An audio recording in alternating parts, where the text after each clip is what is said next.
ভারতের কাছাকাছি কি আরও একটা বড় যুদ্ধ ঘনিয়ে আসছে? বেশ কিছু আন্তর্জাতিক রিপোর্ট কিন্তু এই দিকেই ইঙ্গিত করছে। বলা হচ্ছে হরমুজ প্রণালীর পর এখন গোটা বিশ্বের নজর মালাক্কা প্রণালীর দিকে। চলুন এই ব্যাপারটা নিয়ে আজ বিস্তারিতভাবে আলোচনা করা যাক। একবার ভেবে দেখুন তো, মাত্র 2.8 কিলোমিটার চওড়া একটা জলপথকে ঘিরে বিশ্ব রাজনীতিতে একটা বিশাল ঝড় উঠতে পারে। আর সম্প্রতি আমেরিকা আর ইন্দোনেশিয়ার মধ্যে যে নতুন প্রতিরক্ষা চুক্তি হয়েছে তা এই আশঙ্কাকে আরও কয়েকগুণ বাড়িয়ে দিয়েছে। কিন্তু কেন এত গুরুত্বপূর্ণ হয়ে উঠল এই সরু জলপথটা? তো আজকের এই আলোচনায় আমরা ধাপে ধাপে পুরো বিষয়টা বোঝার চেষ্টা করব।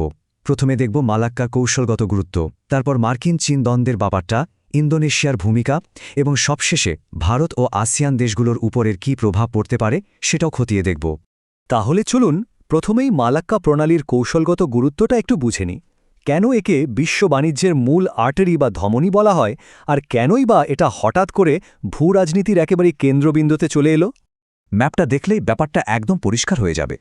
দেখুন, এটা ইন্দোনেশিয়ার সুমাত্রা দ্বীপ আর মালয়েশিয়ার ঠিক মাঝখান দিয়ে বয়ে গেছে।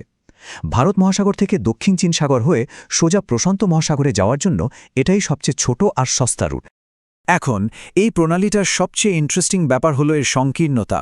দেখুন, আরেকটা বিখ্যাত চোক পয়েন্ট, হরমুজ প্রণালীর সবচেয়ে সরু অংশটাও কিন্তু 30 কিলোমিটারের বেশি চওড়া। অথচ মালাক্কার সবচেয়ে সরু অংশটা মাত্র 2.8 কিলোমিটার চওড়া। মানে মাত্র দুটো যুদ্ধজাহাজ দিয়েই কিন্তু এই পুরো প্রণালীটা আটকে দেওয়া যেতে পারে। এই প্রণালীর অর্থনৈতিক গুরুত্বটা বুঝতে হলে শুধু এই সংখ্যাটাই যথেষ্ট। ভেবে দেখুন, সারা পৃথিবীর মোট বাণিজ্যের প্রায় 30 থেকে 40% প্রতি বছর এই সরু পথ দিয়েই যায়। এর উপর যদি কোনো আঁচড় পড়ে, তার সরাসরি ধাক্কা কিন্তু গোটা বিশ্ব অর্থনীতিকে সামলাতে হবে। আর চীনের জন্য তো এটা বলতে গেলে লাইফলাইন। চীনের মোট বাণিজ্যের প্রায় 60%, আর তাদের অত্যন্ত জরুরি তেল আমদানি পুরোটাই এই পথ দিয়ে হয়। বুঝতেই পারছেন এই জলপথটা চীনের কাছে কতটা সংবেদনশীল একটা বিষয়। আর ঠিক এই অমূল্য অর্থনৈতিক গুরুত্বের জন্যই মালাক্কা প্রণালী এখন আমেরিকা আর চীনের মধ্যে একটা ভূরাজনৈতিক দাবার বোর্ডে পরিণত হয়েছে। দুই দেশই এখানে নিজেদের প্রভাব বাড়ানোর জন্য মরিয়া হয়ে চেষ্টা করছে। জিওপলিটিক্সে একটা খুব চালু কথা আছে, মালাক্কা ডিলেমা। এর মানেটা খুব সহজ। চীনের অর্থনীতি এই একটা পথের উপর এতটাই নির্ভরশীল যে যদি কখনো যুদ্ধ লাগে আর আমেরিকা বা তার বন্ধুরা এই পথটা বন্ধ করে দেয়, তাহলে চীনের অর্থনীতি কিন্তু এক ধাক্কায় ভেঙে পড়তে পারে। এটাই চীনের সবচেয়ে বড় দুর্বলতা। এই সমস্যাটা সামলাতে গিয়ে দুই দেশের স্ট্র্যাটেজি কিন্তু একেবারে উল্টো। একদিকে আমেরিকা চাইছে বিশ্বের এই রকম গুরুত্বপূর্ণ জলপথ বা চোক পয়েন্টগুলোর ওপর নিজের কন্ট্রোল রাখতে, যাতে দরকারে চীনকে চাপে ফেলা যায়।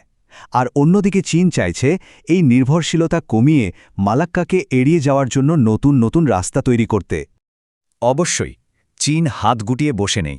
তারা পাকিস্তানের মধ্যে দিয়ে বেল্ট অ্যান্ড রোড ইনিশিয়েটিভ বা মিয়ানমারের মধ্যে দিয়ে অর্থনৈতিক করিডর তৈরি করছে। কিন্তু একটা কথা মাথায় রাখতে হবে, এই বিকল্প পথগুলো অনেক বেশি খরচসাপেক্ষ আর রাজনৈতিকভাবেও বেশ জটিল। মালাক্কা প্রণালী দিয়ে যে বিপুল পরিমাণ বাণিজ্য হয়, তার সামলানোর ক্ষমতা এখনও এগুলোর নেই। আর ঠিক এই জায়গাতেই এন্ট্রি নিচ্ছে ইন্দোনেশিয়া, যা পুরো খেলার মোড় ঘুরিয়ে দিয়েছে। যে দেশটা চিরকাল জোটনিরপেক্ষ নীতিতে বিশ্বাস করে এসেছে, সেই ইন্দোনেশিয়া কেন হঠাৎ করে আমেরিকার সাথে এত বড় একটা প্রতিরক্ষা চুক্তি করে বসল? ইন্দোনেশিয়ার এই পদক্ষেপটাকে বলা হচ্ছে হেজিং। মানে তারা সরাসরি কোনো জোটে যাচ্ছে না, কিন্তু চীনের দিক থেকে ভবিষ্যতের বিপদ আঁচ করে নিজেদের বাঁচানোর একটা ব্যবস্থা করে রাখছে। এটা অনেকটা ইন্স্যুরেন্স পলিসির মতো। এর পিছনে বেশ কয়েকটা বড় কারণ আছে। প্রথমত, দক্ষিণ চীন সাগরে চীনের 9 লাইন দাবিটা ইন্দোনেশিয়ার সার্বভৌমত্বকে সরাসরি চ্যালেঞ্জ জানাচ্ছে। দ্বিতীয়ত, এই চুক্তির ফলে তারা আমেরিকান টেকনোলজি দিয়ে নিজেদের সামরিক বাহিনীকে অনেক আধুনিক করে তুলতে পারবে। আর সবশেষে তারা আসিয়ান গোষ্ঠীর নিরপেক্ষতা বজায় রেখেই নিজেদের স্বার্থটা সুরক্ষিত করতে চাইছে। তো এই চুক্তিতে ঠিক কি আছে? এর ফলে আমেরিকা এখন থেকে ইন্দোনেশিয়ার আকাশসীমা আর সামরিক ঘাঁটি ব্যবহার করে নজরদারি চালাতে পারবে।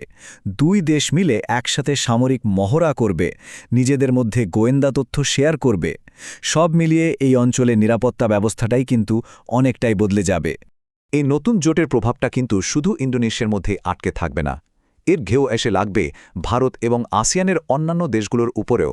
চলুন দেখি এর প্রভাব কি হতে পারে। ভারতের জন্য ব্যাপারটা একটা ডাবল এজড সোয়ার্ড বা দুধারী তলোয়ারের মতো। একদিকে আন্দামান ও নিকোবর দ্বীপপুঞ্জের ভৌগোলিক অবস্থানের কারণে ভারত এই প্রণালীর উপর ভালোভাবে নজর রাখতে পারে। এতে করে একজন সুইং পাওয়ার হিসাবে ভারতের গুরুত্ব বাড়বে।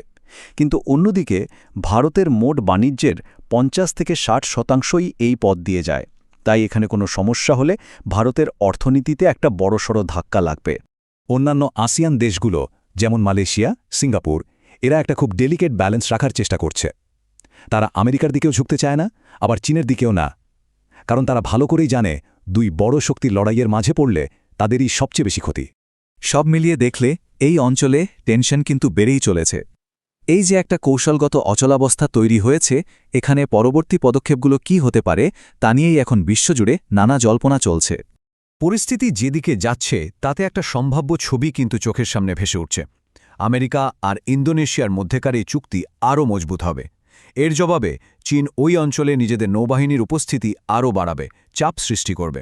ফলস্বরূপ আঞ্চলিক উত্তেজনা বাড়বে আর সংঘাতের ঝুঁকিও তৈরি হবে। আর সবচেয়ে খারাপ যা হতে পারে তা হল বাণিজ্য বন্ধ হয়ে গিয়ে গোটা অঞ্চলে একটা বড় ধরনের অস্থিরতা তৈরি হবে।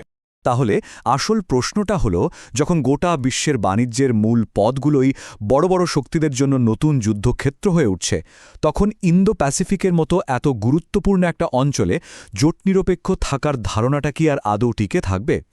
এর উত্তরই হয়তো বলে দেবে এ অঞ্চলের ভবিষ্যৎ কী হতে চলেছে।